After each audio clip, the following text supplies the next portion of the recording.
ศาลจีนตัดสินประหารชีวิตสมาชิกมาเฟียตระกูลหมิงจำนวน11คน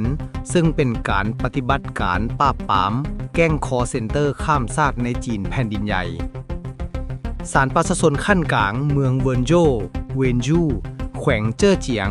เซย่างของประเทศจีนได้มีคำพิพากษาสุดท้ายต่อกรณีของกลุ่มอาชญากรรมข้ามชาติตระกูลหมิง 1. เนื้อในสำคัญของคำตัดสินจากศาลของจีนศาลตัดสินประหารชีวิตทันทีรวม11คนเป็นสมาชิกหลักของกลุ่มคอเซ็นเตอร์ภายในตระกูลหมิงศาลตัดสินประหารชีวิตแบบรอลงอาญารวมมี5คนรอลงอาญาประหารชีวิต2ปีอาจจะถึงหลุดโทษเป็นจำคุกตลอดชีวิตถ้าการประพฤติดีศาลตัดสินจำคุกตลอดชีวิตรวม11คนศาลตัดสินจำคุกตามกำหนดสมาชิกที่เหลือตั้งแต่5 หา 24 ปีจำนวนผู้ถูกตัดสินทั้งหมด39คน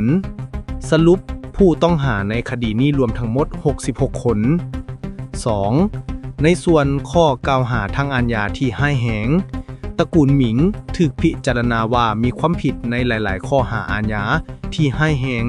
และได้ดำเนินมาตั้งแต่ปี 2015 ซึ่งรวมมีข้อหาฉ้อโกงทางโทรคมนาคมแก๊งคอเซ็นเตอร์เป็นกิจกรรมหลักที่สร้างรายได้มหาศาลในแต่ละปีข้อหาเจตนาฆาตกรรมพนักงานมีส่วนรับผิดชอบต่อการเสียชีวิตของพนักงานที่เฮ็ดเรียกเป็นแก๊งคอเซ็นเตอร์หลายคนรวมทั้งเหตุการณ์ยิงพนักงานเพื่อบ่ให้พวกเขาหนีกลับคืนประเทศจีนข้อหาการกักขังน่วงเหนี่ยวและการทรมานพนักงานโดยเฉพาะแมนยูศูนย์ที่ชื่อว่า Crushing Tiger Villa ข้อหาการพนันผิดกฎหมายยาเสพติดและการฆ่าประเวณีซึ่งเข้าข่ายการฆ่ามนุษย์เต็มๆ 3. ประวัติความเป็นมาของตระกูลหมิงต้นกำเนิดตระกูลหมิงเป็นหนึ่งใน4ตระกูลอาชญากรรมหลักที่เคยควบคุมเมืองเล่ากลั่งในรัฐสารประเทศเมียนมาซึ่งตั้งอยู่ชายแดนติดกับประเทศจีนพวกเขาได้หันเปลี่ยนเมืองเล่ากลั่งให้กลายเป็นศูนย์กลางของอาชญากรรมข้ามชาติโดยเฉพาะการหลอกลวงทางสื่อออนไลน์ศูนย์หลอกลวงของพวกเขามีพนักงานที่ถูกบังคับให้เฮ็ดเวียกถึง 10,000 คนและสร้างรายได้ที่ผิดกฎหมายรวมกันหลายกว่า10ตื้อหยวนเป้าหมายหลักของการฉ้อโกงแม่นประชาชนจีนเนื่องจากการพนันและกิจกรรมผิดกฎหมายเหล่านี้ถูกห้ามในประเทศจีนการจับกลุ่มและส่งตัวกลุ่มผู้ต้องหาการปราบปรามครั้งใหญ่ได้เกิดขึ้นในท้ายปี 2023 หลังจากที่กลุ่มพันธมิตรกบฏซึ่งเชื่อว่าได้รับการสนับสนุนจากจีนได้บุกโจมตีและยึดเมืองเล่ากังทั้งการเมียนมาได้จับกลุ่มสมาชิกตระกูลหมิงได้หลาย10คนและได้ส่งตัวพวกเขาให้กับเจ้าหน้าที่จีนเพื่อดำเนินคดีหมิงซื่อสางซึ่งเป็นหัวหน้าตระกูลหมิงได้ปิดชีวิตของตนเองระหว่างการปราบปรามคำตัดสินครั้งนี้แสดงถึงความเด็ดขาดของรัฐบาลจีนในการปราบปรามอาชญากรรมข้ามชาติโดยเฉพาะแก๊งคอเซ็นเตอร์ที่สร้างความเสียหายอย่างหลวงหลายให้แก่พลเมืองของจีนเองและกลายเป็นอาชญากรรมข้ามชาติที่สร้างความเสื่อมเสียชื่อเสียงให้แก่ประเทศจีนเพราะกลุ่มแก๊งเหล่านี้ล้วนแล้วแต่เป็นคนจีนเป็นผู้คิดค้นกลยุทธ์บัญชาการและนำใช้เทคโนโลยีต่างๆที่ใส่เข้าในขบวนการฉ้อโกงและหลอกลวงข้ามชาติที่มาจากจีนทั้งหมดรัฐบาลจีนบ่มีนโยบายส่งเสริมการก่ออาชญากรรมข้ามชาติลักษณะนี้แถมจีนยังเร่งกวดล้างจริงจังและเด็ดขาดกับขบวนการนี้นั่นจึงเป็นเหตุผลว่าเป็นอย่างขบวนการคอเซ็นเตอร์จากจีนจึงทะลักออกไปยังเพื่อนบ้านใกล้เคียงโดยเฉพาะพื้นที่ชายแดนที่บ่ไกลจากจีนเพื่อตั้งศูนย์บัญชาการและเป็นที่ทำการของแก๊งคอเซ็นเตอร์ 1. คือมันอยู่นอกขอบเขตของจีนและพ้นจากการบังคับใช้กฎหมายของจีน 2. การบัญชาจะง่ายเพราะบ่ห่างจากจีนแผ่นดินใหญ่ไปมาสะดวกสำหรับตัวการใหญ่ 3. โดยส่วนใหญ่เลือกตั้งในประเทศที่มีช่องว่างทางกฎหมายและเป็นประเทศที่มีการคอร์รัปชันสูงถึงอย่างใดก็ตามทางการของจีนก็มีความพยายามสูงที่จะปราบปรามแก๊งคอเซ็นเตอร์ที่เป็นคนจีนที่อยู่นอกประเทศจีนด้วยการร่วมมือกับประเทศนั้นๆที่เป็นฐานของแก๊งคอเซ็นเตอร์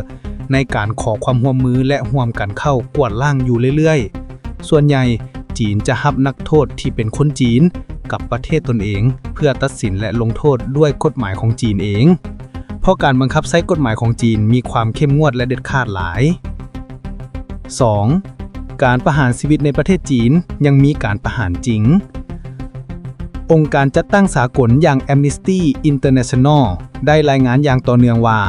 จีนแม่นประเทศที่มีการประหารชีวิตนักโทษหลายกว่าประเทศอื่นๆทั่วโลกรวมกันภายในปี 2025 ศาลจีนมีคำตัดสินประหารชีวิตนักโทษจำนวนหลายแต่สำหรับคดีที่ตกเป็นข่าวและได้รับความสนใจจากสังคมหลายรวมมี 1. มิถุนายน 2025 ศาลจีนได้อนุมัติให้ประหารชีวิตนักโทษ 3 คนใน 2 คดีฆาตกรรมที่โหดร้ายที่สุด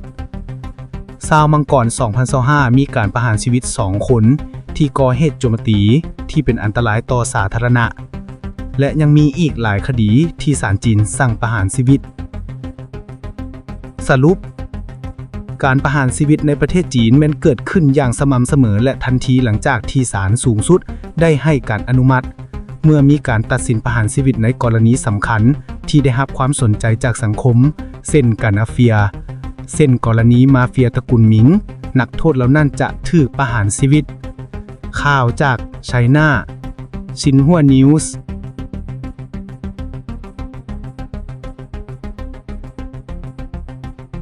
ในวันที่31กรกฎาคมเจ้าหน้าที่ตำรวจกองบัญชาการปปส.เขตเศรษฐกิจพิเศษสามเหลี่ยมคำกำลังป้องกันชาติประจำเขตเจ้าหน้าที่ตำรวจสป.จีนและหน่วยงานรักษาความปลอดภัยเขตเศรษฐกิจพิเศษสามเหลี่ยมคำได้เข้าม่านคุมแก้งซ่อโกงทรัพย์ทางโทรคมหรือ call center ติดพันกับบรรดาเป้าหมายที่ละเมิดกฎหมายระเบียบการเข้าออกของสปป.ลาวอยู่ภายในเขตเศรษฐกิจพิเศษสามเหลี่ยมคำเมืองต้นเพิงแห่งบ่อแก้วซึ่งสามารถจับตัวได้ทั้งหมด29คนหญิง2คนสัญชาติจีนในนั้นแมนลักลอบเข้าเมืองผิดกฎหมาย20คนและเป้าหมายลบหนีการจับกลุ่มที่ทางการจีนต้องการตัว9คนพร้อมเครื่องของกลางจำนวนหนึ่งและมาในวันที่3สิงหาคม2024ก็ได้นำส่งคนสัญชาติจีนจำนวนดังกล่าวพร้อมเครื่องของกลางให้กับเจ้าหน้าที่ฝ่ายจีนอยู่ชายแดนลาวจีนด้านบ่อตินบ่อหานเพื่อไปดำเนินคดีตามระเบียบกฎหมายการลงมั่งคุมแจ้งซ่อโกงทรัพย์ทางโทรคมหรือ call center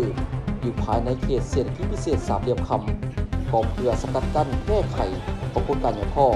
ในเขตเศรษฐกิจพิเศษสามเหลี่ยมคำให้หมดไปเนใส่เฮ็ดให้สังคมก็คือเขตเศรษฐกิจพิเศษสามเหลี่ยมคำมีความสงบมีความเป็นระเบียบเรียบร้อยและมีความปลอดภัยห้อยส่วนห้อย